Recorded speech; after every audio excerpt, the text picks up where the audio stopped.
muy educativa, ¿verdad?, en muchas cosas de la vida práctica de la iglesia. Y la carta a los filipenses, pues cuando hablamos de los filipenses estamos hablando de una colonia romana, y antes no se llamaba Filipos, no, que tenía otro nombre. Esta es una colonia romana, y un conquistador macedonio se tomó la ciudad y la reconstruyó, la hizo un fuerte, ¿verdad?, como militar ahí, y luego pues le puso su nombre a la ciudad. Felipe II de Macedonia, el padre de Alejandro Magno, muy conocido, ¿verdad?, a través de la historia, un conquistador. Así que por eso se llama Filipos. Y dentro de esa región, pues Pablo viajaba, y viniendo de Asia pasó por Filipos y se quedó ahí algunos días y empezó a hablar del Evangelio. Los primeros convertidos ahí en Filipos fue Lidia, una vendedora de púrpura. Esta era una comerciante, entonces allí no, a lo mejor no habían judíos, porque donde quiera que Pablo iba y habían judíos, siempre había una sinagoga. Y según la ley, para tener una sinagoga se necesitaban 6 familias por lo menos, y poder dar apertura a una sinagoga. Entonces quizás no había muchos judíos ahí. Y vemos que en esa trayectoria de los viajes misioneros de Pablo se encuentra ahí a esta mujer que se estaba reuniendo con otros creyentes a la orilla del río. Imagínense ustedes, a la orilla del río. Pues no había templo, no había donde congregarse, ¿verdad? Y la gente que tiene sed de escuchar palabra de Dios, la gente que tiene necesidades espirituales, busca a Dios y no importa el lugar, ¿verdad? Esta mujer y la gente que estaba ahí reunida, las mujeres se habían reunido fuera de la ciudad y estaban a la orilla de un río, y Pablo llegó y les predicó ahí. Entonces vemos que esta mujer se convirtió, y bueno, qué bueno que tuviéramos creyentes como esta Lidia. Esta Lidia puso al servicio de Pablo. Le digo, bueno, si verdaderamente soy digna de ser llamada de parte de Dios y de ustedes, hermanos, yo les invito a mi casa y quédense algún tiempo ahí, ¿verdad? Quiero escuchar la palabra de Dios. Y son pocas las gentes ahora en este tiempo que lo invitan a uno a su casa, mire y venga y predíqueme aquí.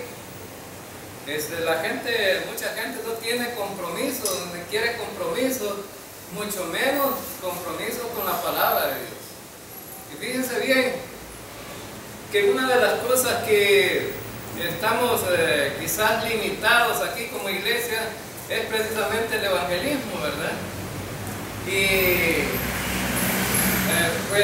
la gente podría a lo mejor hacer muchas tareas de evangelismo aún sin que ellos pudieran. Por ejemplo, invitar a un grupo de vecinos a su casa, llevarlo y mire, decirle al pastor, venga a predicar aquí, ¿verdad? Que hay una gente que quiera. No, eso puede ser una manera de llevar el evangelio. Pablo, pues no iba llegando a una colonia romana donde no había templo, no había donde congregarse, no habían judíos que estuvieran reunidos, y sale afuera de la ciudad, está un grupo de personas que habían salido a orar, les predica el evangelio y la primera convertida, una comerciante. El primer fruto de la carta a los filipenses, cuando vemos a los filipenses, el primer fruto. Después de esto, le sacó los demonios, ¿verdad?, a una adivina que estaba por ahí. Vienen los dueños de, o sea, los que tenían como empleada a la adivina, y se enojaron y mandaron a echar preso a Pablo, ¿verdad?, y a Silas. Mandaron a echar preso porque les acabó el negocio, ¿verdad? Porque aquella mujer andaba diciendo cosas que a ellos no les parecían. Bueno, el negocio de la adivinación se acabó. Muchas veces ese problema de la gente religiosa, ¿verdad? La gente religiosa lo que quiere hacer es dinero, pues. No le interesa que hayan almas convertidas, gente que se edifique con la palabra de Dios. No tienen la comezón de saber la verdad. En la segunda carta a Timoteo dice Pablo, van a tener comezón de oír fábulas, cuentos, pero menos conocer la verdad. Y aquí en esta iglesia estamos tratando nosotros de enseñarle a la gente la verdad de la palabra.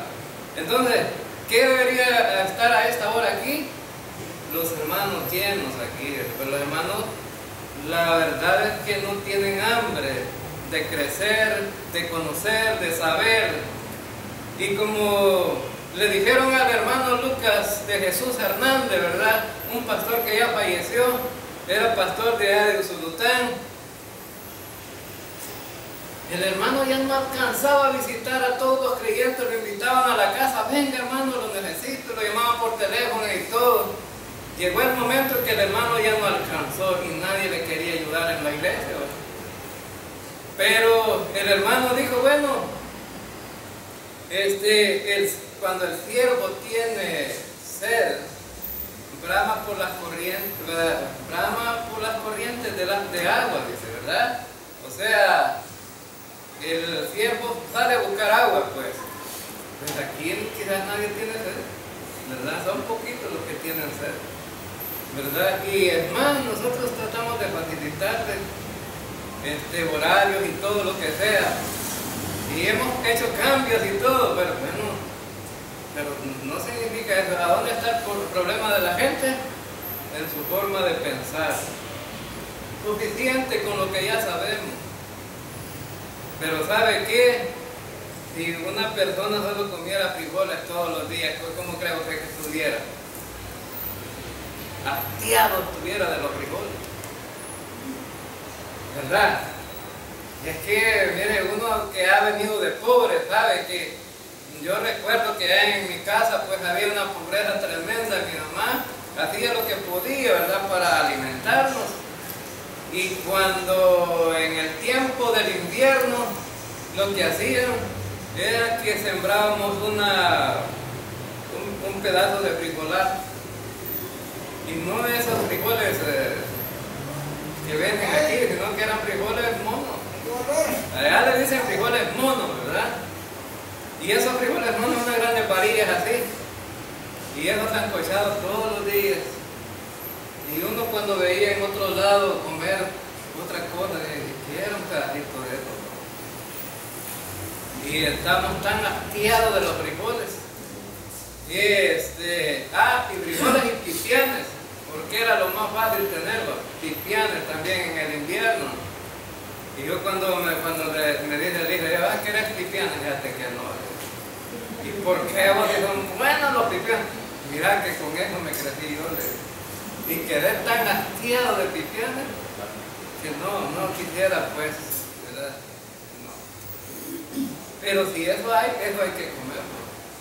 Si no hay más, eso hay que comer. Bueno, entonces, yo me pongo a pensar, los hermanos, ¿será que se han conformado con ese poquito de enseñanza que tienen en su mente y que ya no quieren más?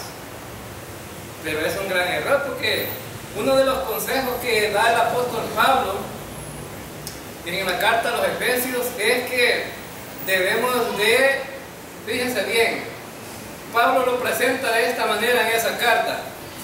El Señor dice que nombró apóstoles, profetas, evangelistas, maestros, pastores, para que instruyeran a la gente para que crecieran y llegaran al conocimiento hasta la estatura de Cristo, dice.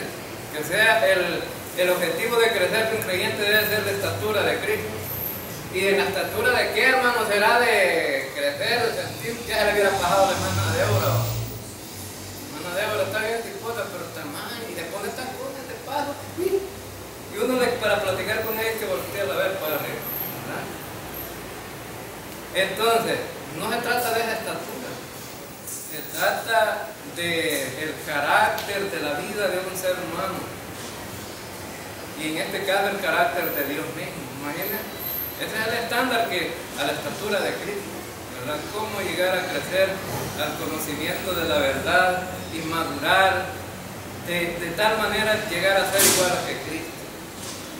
Porque la gente puede decir, lo puso muy difícil Pablo, ¿verdad? Si quiera llegar a ser igual que otro, cualquier otro, pero igual a Cristo.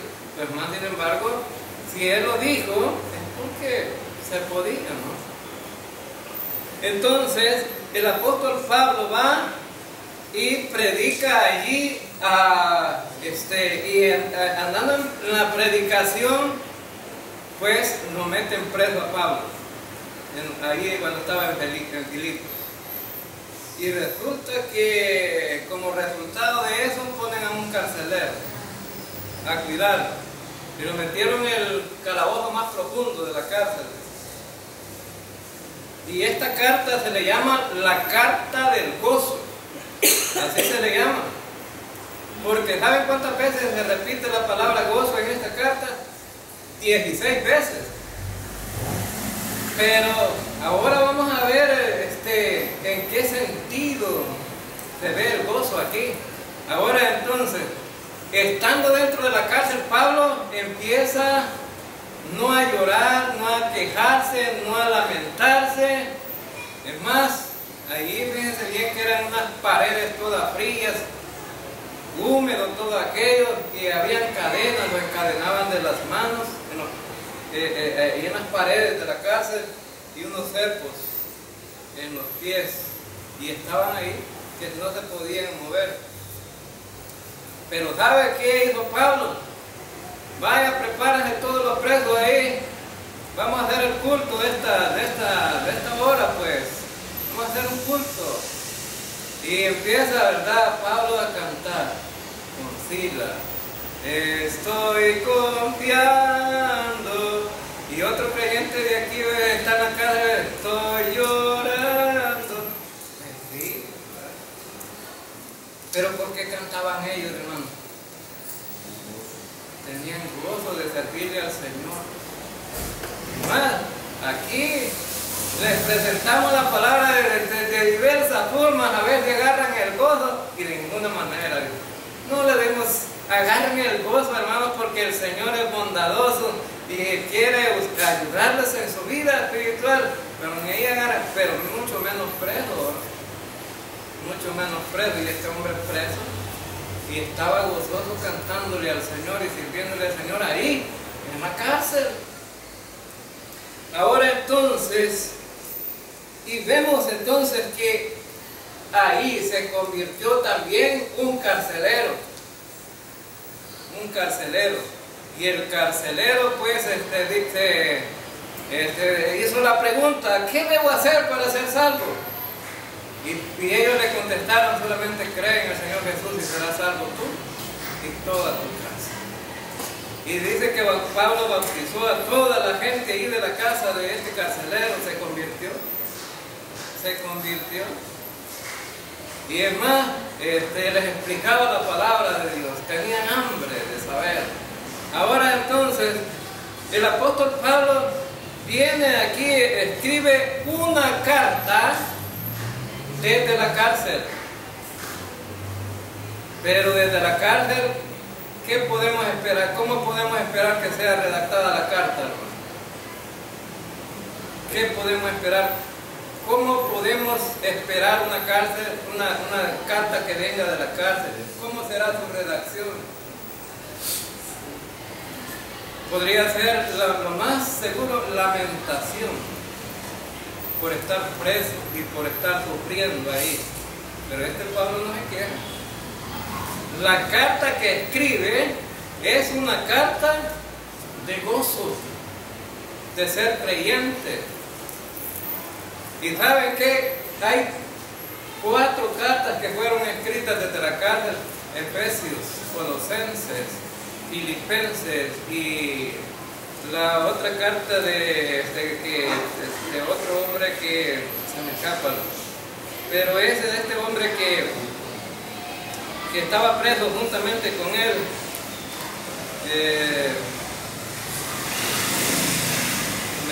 Se me escapa el nombre de esta carta.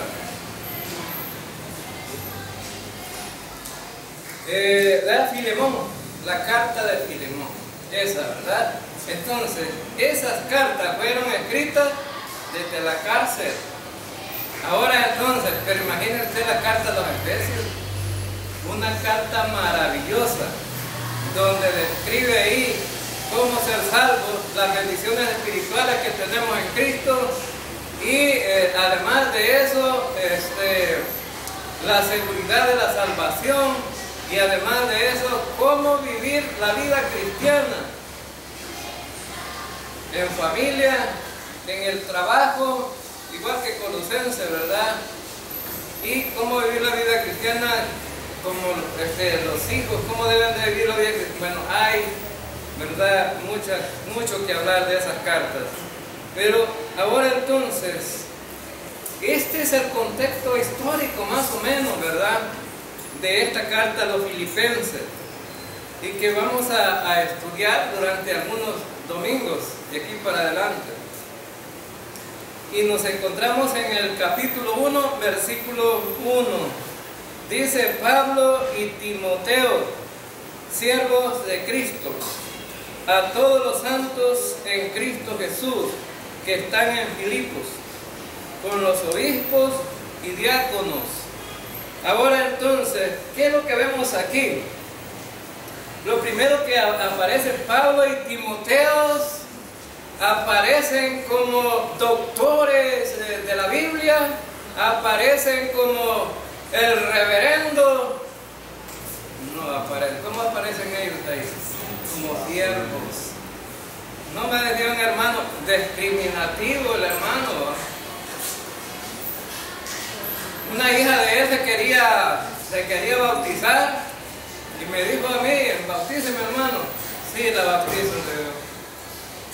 Y el papá era pastor del hermano, era el papá, era pastor también.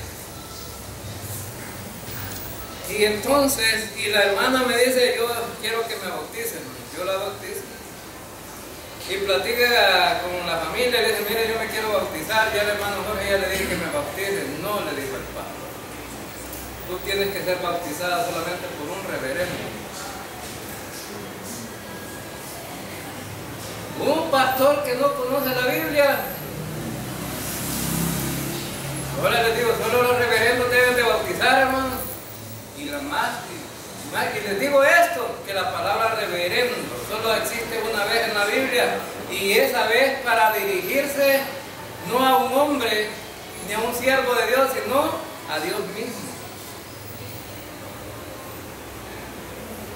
O sea que el único reverendo que hay en la Biblia es Dios. Ahora entonces, ¿puede bautizar un diácono, hermano?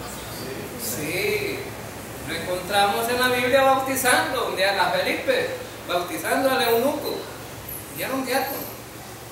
Ahora entonces, no solamente el pastor, y aquí no, en una circunstancia yo no estoy, está el hermano Bedi y el hermano Luis, el hermano David, ellos pueden bautizar, ¿verdad? Ahora entonces, porque bíblicamente lo vemos en la Escritura, que ellos lo podían hacer. Ahora entonces, aparece aquí Pablo y Timoteo como siervos, y la palabra siervos aquí en el español es siervo, pero lo tenemos traducido como siervos, pero en el griego la palabra es esclavo. Ahora, ¿cuáles son los derechos de un esclavo, hermano? Ninguno. Ninguno significa que ser pastor, como Pablo, como apóstol Pablo y Timoteo decía siervo. Y hoy en día no, hombre. A la otra vez me mandaron una carta de aquí de San Miguel, de un instituto, y el director era ingeniero en teología. ¿De dónde habrán sacado eso? Ingeniero en teología. Hoy las cosas están tan desordenadas que ahora, miren, solo falta que aparezca ahí presidente en teología, o vicepresidente en teología, o ministro de la República en teología. Miren cómo se está desordenando todo. Pablo no usó ningún título. Mire, es más, en esta carta no aparece la palabra apóstol. ¿Saben por qué? Porque esta iglesia lo aceptaba como apóstol. Si donde escribe que no lo aceptaban como apóstol, es la carta de la primera Corintios, ¿no? Y no lo aceptaban como apóstol, tuvo que defender su apostolado. Pero aquí no tiene necesidad, porque en esta iglesia reconocían la autoridad que tenía él. Ahora entonces, la palabra bueno, aquí ellos reconocen que son siervos. ¿Y qué es un siervo? Un esclavo. El esclavo solo está bajo las órdenes de que le indiquen qué es lo que tiene que hacer. Ve por allá, tiene que ir. Ven para acá, tiene que hacer esto, hacer lo otro. Es más, hay un pasaje que encontramos en que Jesús mencionó a un esclavo ahí. Dice que bueno, si tu amo te dice prepárame la comida para comer y solo tú tienes que estar solo viendo, nada más que el otro está comiendo. Lo vemos de esa manera, es decir, un esclavo pierde todos sus derechos. No tiene paga, no tiene nada. Entonces, diferente hoy a este tiempo. ¿Qué es lo que quieren los siervos del Señor? Porque la palabra siervo la utilizan, ¿verdad? Utilizan la palabra siervo. Miren, aquí están los siervos del Señor. Pero el siervo del Señor merece, ahora ya,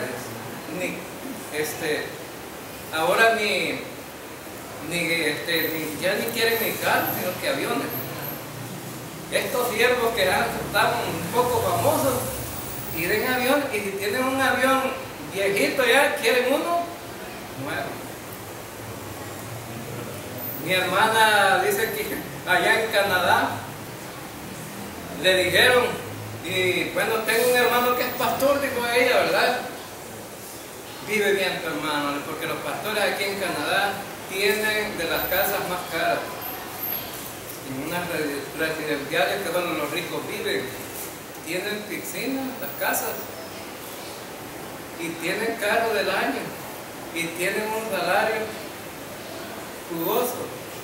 Viven a todo dar, ¿verdad? A todo dar. No dije que le dijo mi hermano, y mi hermano allá trabaja de profesor, además del pastor trabaja de profesor, para tener un poco más para la familia. Y entonces, y es más, eso de trabajar de profesor un poco a la abuela, porque muchos estaban bravos aquí, ¿verdad? Porque estaban trabajando enojados. Ahí. Ahora entonces, y resulta que no, le dije, en El Salvador no es igual que aquí, allá la gente es diferente. Ahora entonces, vemos aquí que Pablo dijo, soy un siervo.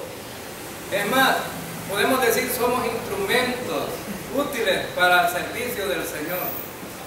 Ahora entonces, y dice, siervo de Jesucristo. La carta fue escrita a todos los santos en Cristo Jesús, que están en Filipos. A todos los santos. Ahora entonces, la palabra santo aquí no significa que los creyentes no tuvieran problemas, defectos como los tenemos nosotros. Claro que sí. Eran santos en Cristo, es decir, una nueva posición que adquiere el creyente cuando se convierte al Señor. La palabra en Cristo significa una nueva posición. Es decir, la posición antigua nuestra era en Adán. Y al confiar en Cristo ahora somos, bueno, pues nuestra posición es en Cristo. Entonces tenemos una nueva posición, ¿verdad? Ahora en Adán estábamos perdidos, muertos en nuestros delitos y pecados, condenados a ir al infierno. En Cristo tenemos la salvación y la vida eterna y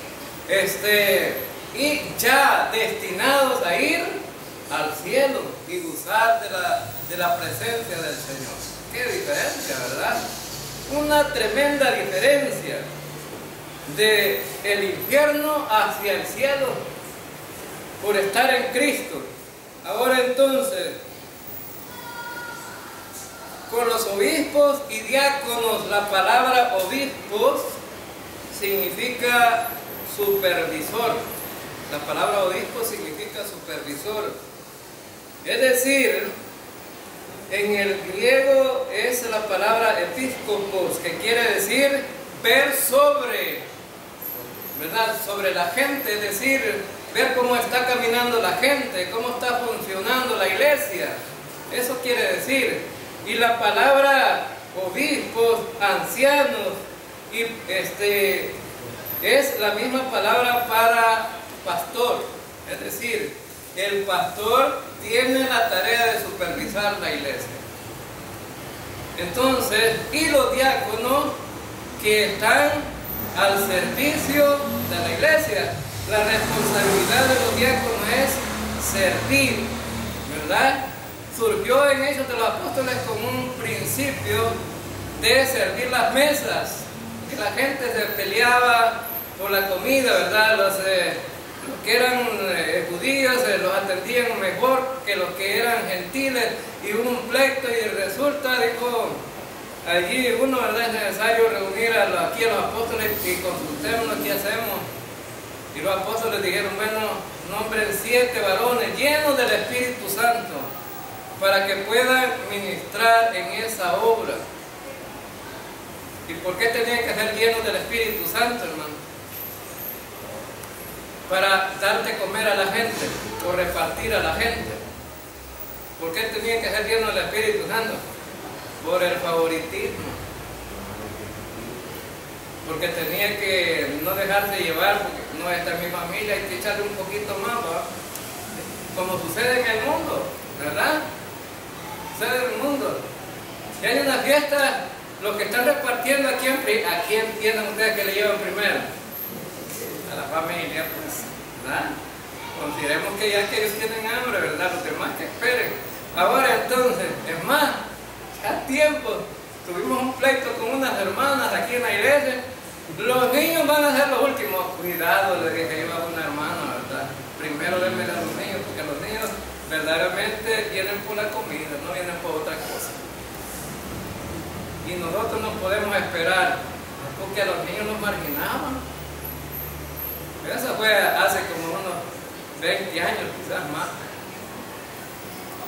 Y después cambió la cosa, ¿verdad? Primero los niños, ¿verdad?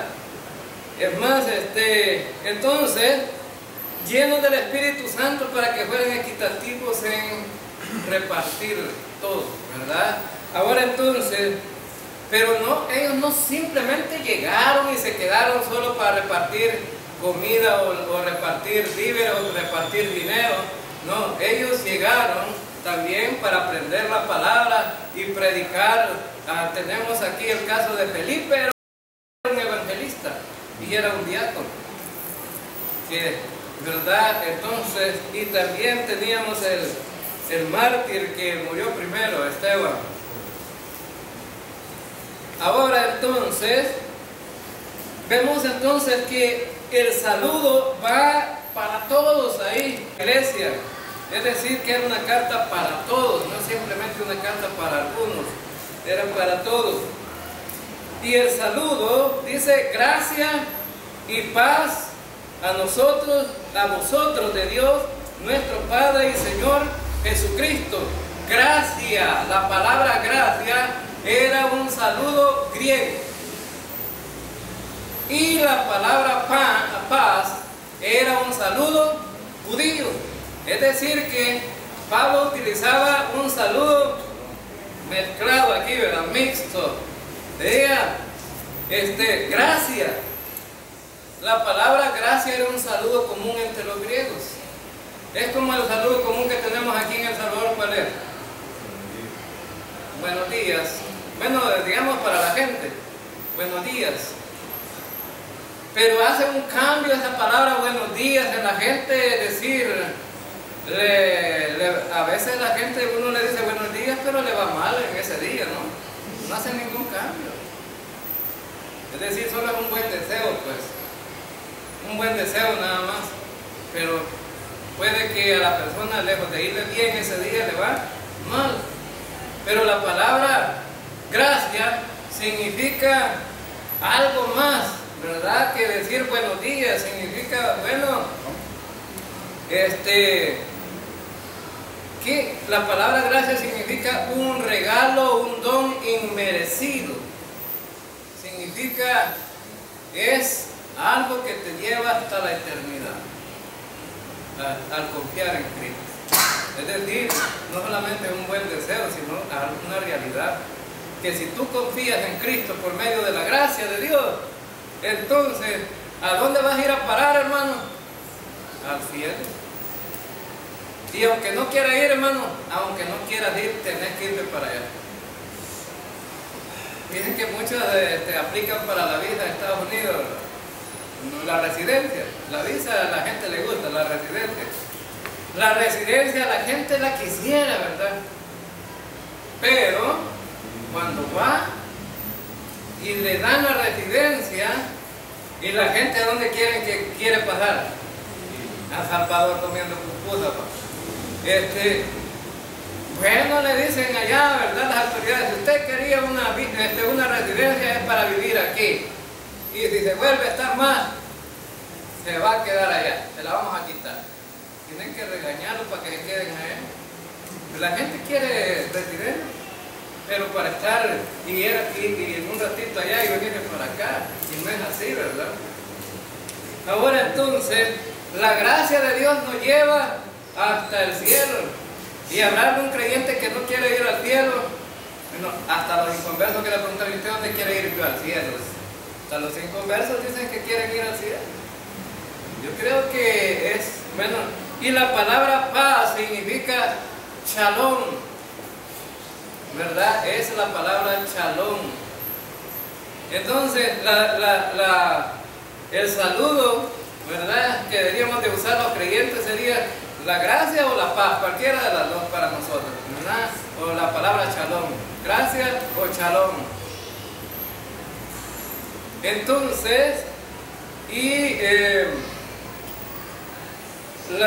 entonces vemos aquí, entonces que el deseo de Pablo era que esa gracia de Dios inmerecida que tuvieron los creyentes los llevara a tener una verdadera paz en su vida. Y dice en Romanos 5.1, ¿verdad? ¿Cómo dice Romanos 5.1? Vamos a ver. Sí, mire pues, tenemos paz para con Dios. Tenemos paz para con Dios. Ahora, a través del sacrificio de Cristo, tenemos paz para con Dios. Ahora entonces,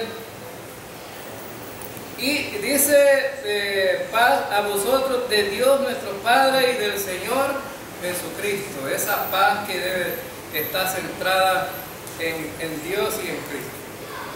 La paz que el mundo no puede dar.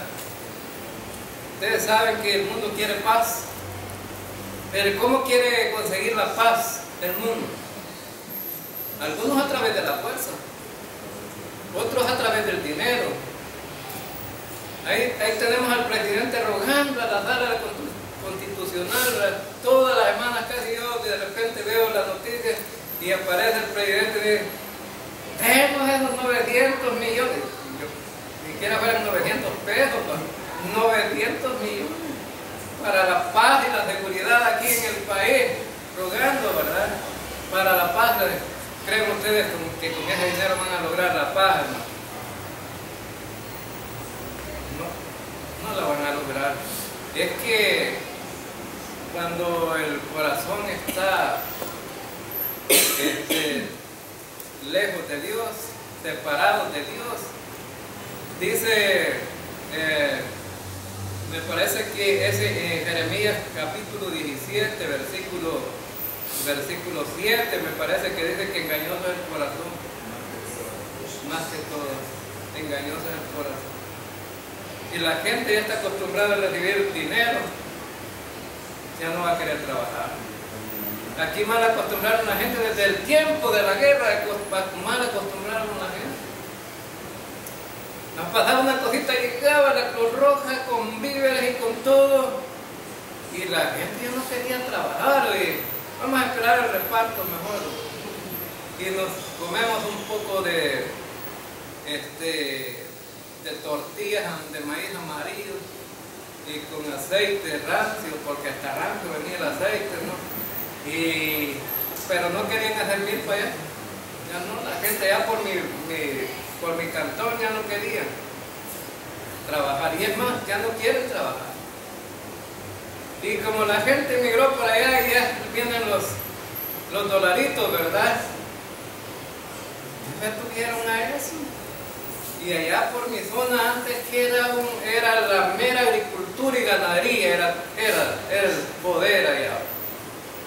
Ahora ya agricultura no, y ganadería tampoco. Las haciendas se acabaron.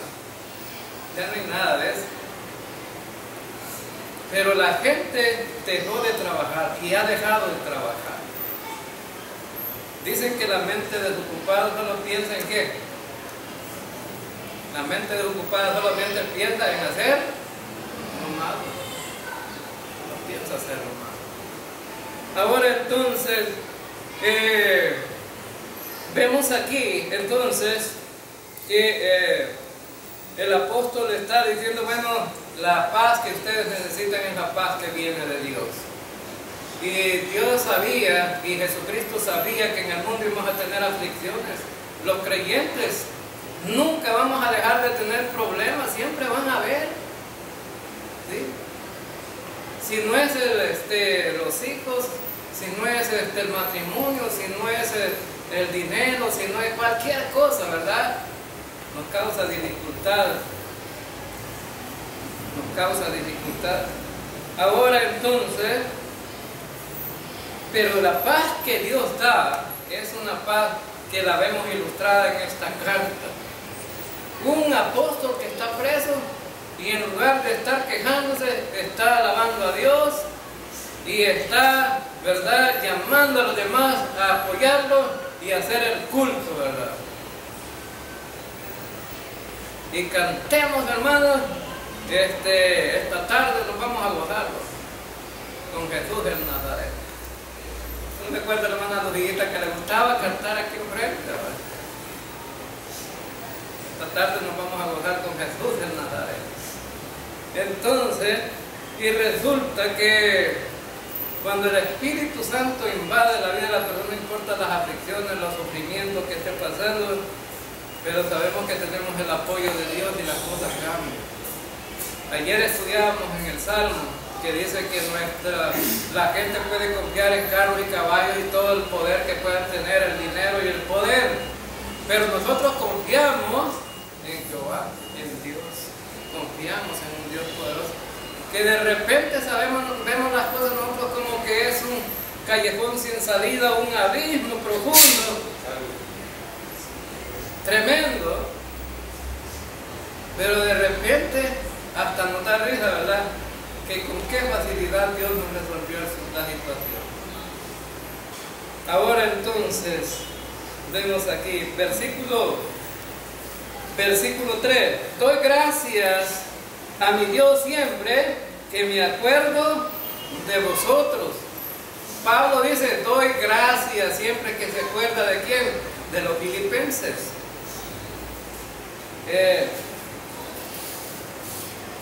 Y bueno, entonces tener un recuerdo grato de las personas es importante. Es importante. Antes de empezar el culto, empecemos un culto con la hermana Telma ahí, ¿verdad? Con los proverbios. Y me dice la hermana Telma, acerca de la gente fiel, pues.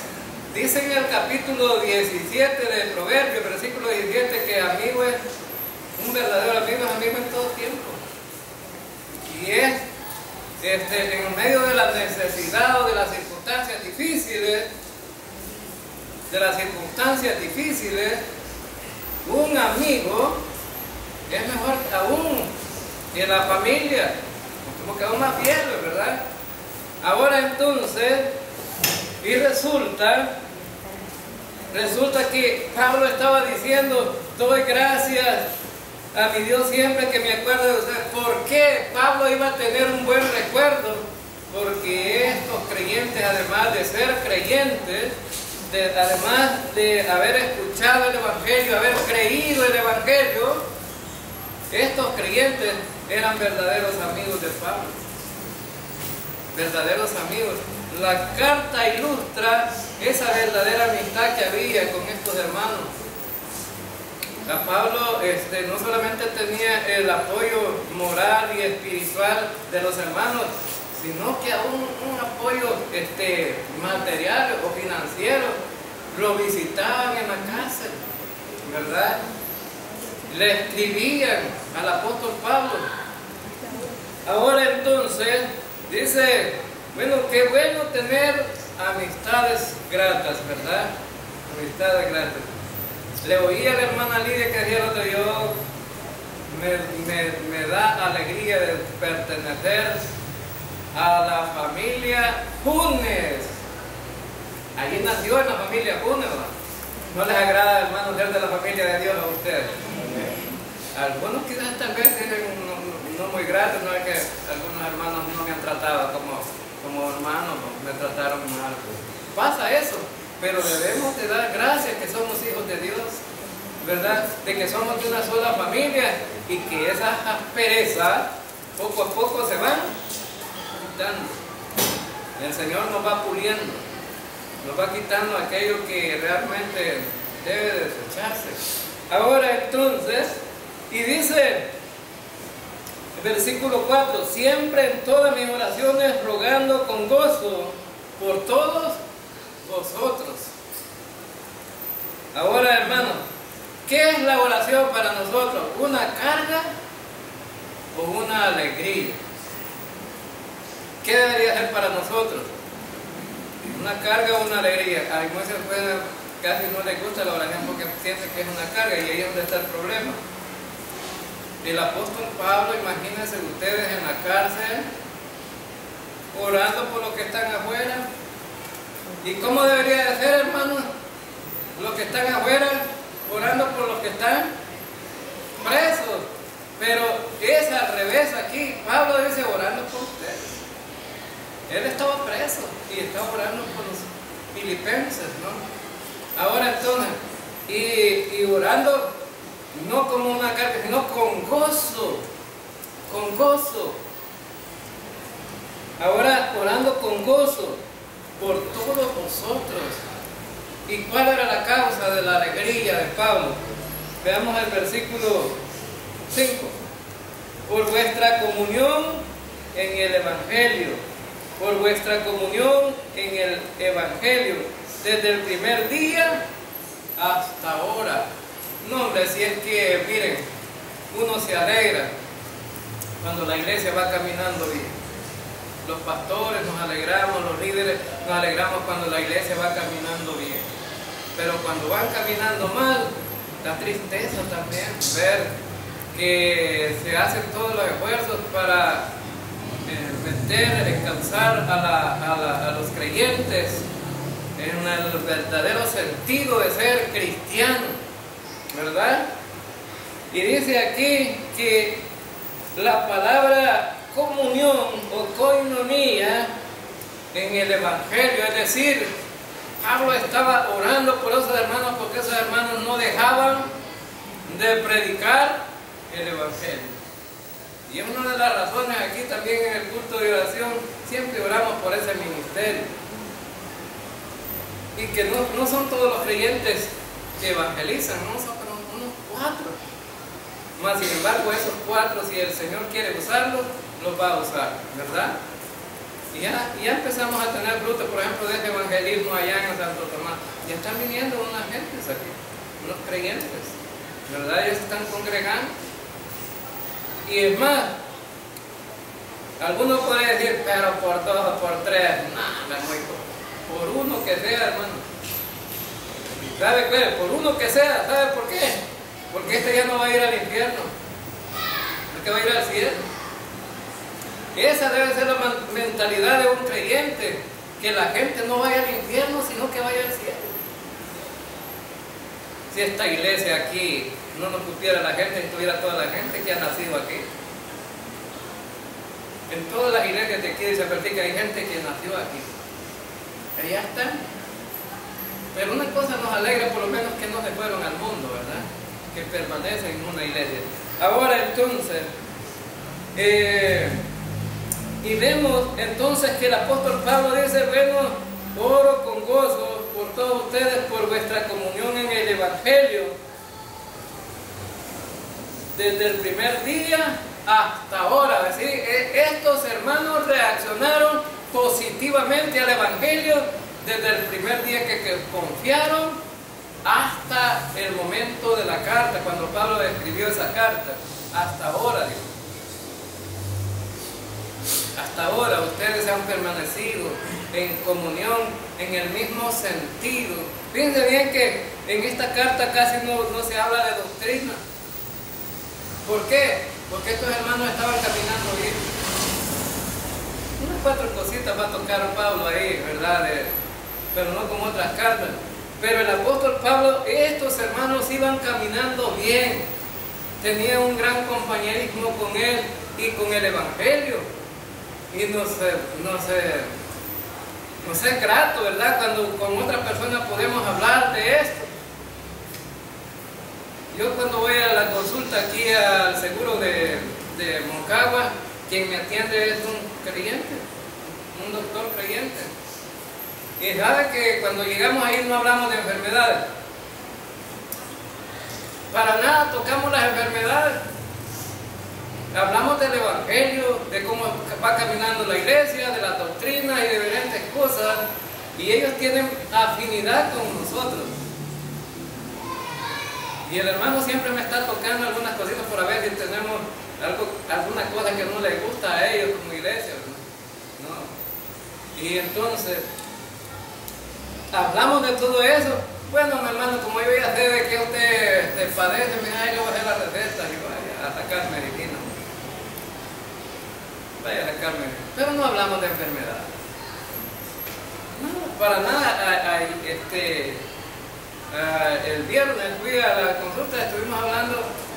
Ellos le dicen a uno, solo tengo 10 minutos para usted. Así que pida lo que quiera, ¿verdad? Y ellos dicen, pida la medicina que quiera, porque a lo loco uno puede pedir ahí Tradampa, porque no lo examinan ni nada. Pero fíjense bien, pasamos una media hora hablando con él ahí y a cada rato llegaba la enfermera a tocar la puerta, porque él se siente mucho, ¿no? Entonces al final el doctor como que le dio pena, vaya hermano, ya hablamos un poquito. Ahora entonces, pero hablamos del Evangelio. Y qué alegría encontrarse con una persona que quiera hablar de esto, ¿verdad? Ahora entonces, ¿y sabe qué? Entonces Pablo tenía una gran alegría de orar por estos hermanos porque tenían esa gran comunión. Y eran hermanos incesantes desde el primer día, seguían ellos, ¿verdad?, en esto. Ahora, es decir, que habían agarrado el cristianismo en serio. ¿No, verdad? No como algunos que lo agarran así, ¿verdad? Aquí te agarro y aquí te dejo. como en el tiempo de las milpas allá en mi pueblo. Íbamos nosotros a limpiar una milpa de unos primos.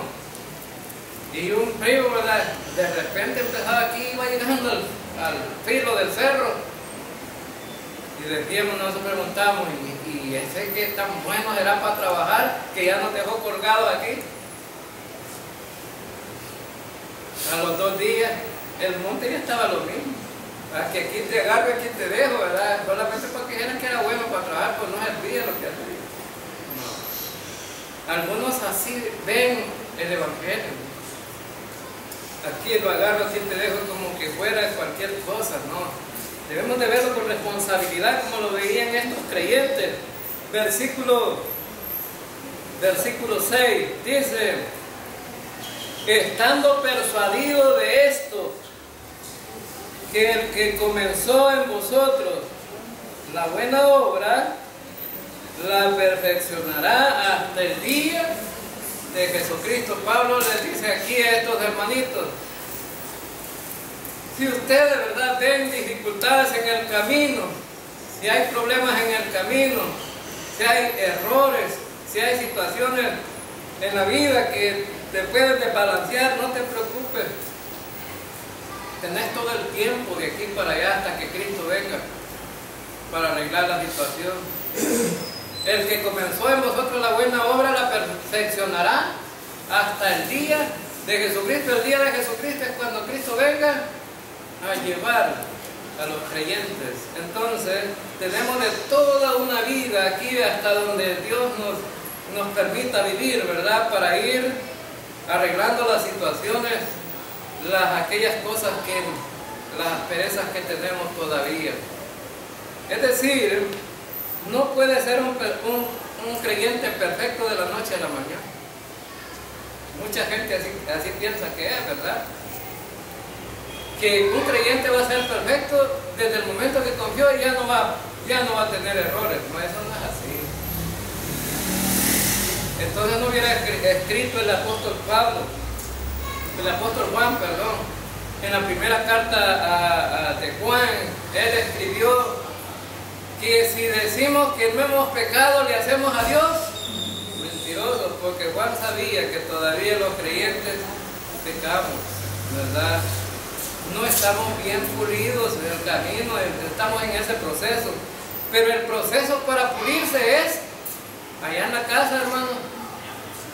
No, tiene que venir a oír palabra de Dios, porque nosotros no podemos ir de casa en casa, uno por uno, y estarle ministrando allá, porque, ¿verdad? Para eso necesitaríamos una persona para cada familia. No se puede. Entonces el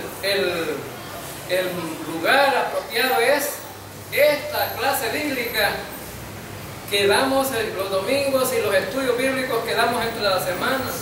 Es para poder crecer, madurar y para poder despejar todas aquellas dudas que nos son un martirio para nuestra vida cristiana, porque muchas veces ignoramos cuál es la voluntad de Dios.